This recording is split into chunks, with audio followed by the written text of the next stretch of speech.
I always believed in earning my success. It was finally happening. A chance to move up, to be one of the big names in the company.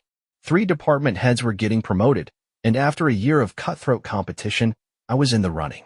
My department was 4th place, just outside the top 3. The rating changed at the last minute, and everything turned upside down.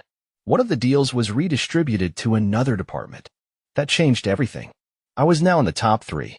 It was the opportunity of a lifetime. I should have been happy, but deep down, something felt off. I had no idea that my own wife had destroyed me before I even got started. The announcement was made at a grand company event, a luxury banquet where the CEO himself handed out the promotions. "James Carter," he said, shaking my hand. "Welcome to the future of this company." My heart pounded as the room erupted in applause. I glanced over at my wife, Emily. She was beaming, standing at the edge of the room with a glass of champagne, surrounded by the wives and partners of other executives. She mouthed, "I'm so proud of you." For the first time in my life, I felt like everything had finally aligned. The years of struggle, the sacrifices, the nights spent away from home, they were worth it. I had no idea that behind that perfect smile, Emily had already destroyed everything I had worked for. That night, I celebrated with my coworkers, drinking too much, feeling untouchable. Emily was at my side the whole time, smiling, kissing me, telling me how proud she was. When we got home, she wrapped her arms around me and whispered, "We did it." Something in the way she said it sounded wrong. I ignored it. I was too drunk, too tired, too blinded by the victory to question it. I didn't know that within a week, I'd wish I had never won at all. The first sign came in the form of a late-night phone call. I was in the office, catching up on work before officially moving to headquarters. My coworker, Matt, called. "Dude," he said, voice hushed. "I don't know if I should be telling you this, but something weird is going on." I frowned. "What do you mean?" He hesitated. "You know that deal that got reallocated? The one that pushed you into the top 3? I tensed. "Yeah, what about it?" He exhaled. "I heard some whispers.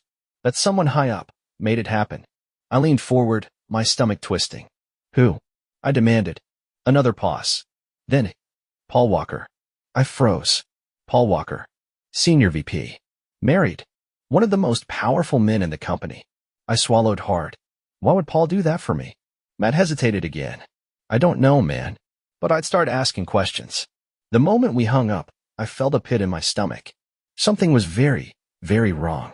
The pieces started to fall into place too fast. Over the next few days, I began digging. I talked to people in my department, asked about the deal, looked through my emails, the internal logs. The deal had been moved without a single justification. It wasn't a clerical error. It was deliberate. Then I noticed something else. Every company event, every gala, every late-night meeting, Emily had always been near Paul. They had spoken often, laughed together, exchanged glances. I remembered a moment from a company retreat months ago, Paul's hand resting too long on my wife's back, Emily brushing his arm as she laughed. Back then, I thought I was imagining it. Now, I knew I hadn't. I needed proof. So I did something I never thought I'd do. I went through Emily's phone. She was asleep when I did it, her breathing slow and steady. My hands were shaking as I unlocked her screen. And what I found destroyed me. There were messages from Paul. Hundreds. Late-night texts. Explicit texts. Conversations about their meetups, about how she owed him, about what she had done for my career. She had slept with him. She had traded her body for my promotion. My hands clenched around the phone. Then, I noticed a message from earlier that day. "Emily, I can't wait much longer. When will it be finalized?" "Paul, soon. Just wait. I'll take care of it." I stared at the words. I snapped. I woke her up with a scream. "Wake up, you lying whore." She bolted upright, eyes wide with fear. "James, what?" I threw the phone at her. "Read it," I shouted. She looked down, saw the messages, and her face crumbled. "James, I—" "Shut up," I hissed. "Don't you dare talk." Tears welled in her eyes. "I did it for us." I laughed, cold, empty. "For us." I spat. "You whored yourself out for my promotion? You sold our marriage like it was some kind of business transaction?" She shook her head violently. "You don't understand it." "I understand everything." She grabbed my hand. "I love you, James." I yanked away. "You don't love me," I whispered. "You love what I can give you. And you were going to leave me anyway." She sobbed. "I wasn't. You just what?" I demanded. Waiting for Paul to secure you a payout? Silence. That was all the confirmation I needed. The next day, I exposed them both. I sent the messages to the CEO, HR, Paul's wife. It exploded. Paul was forced to resign.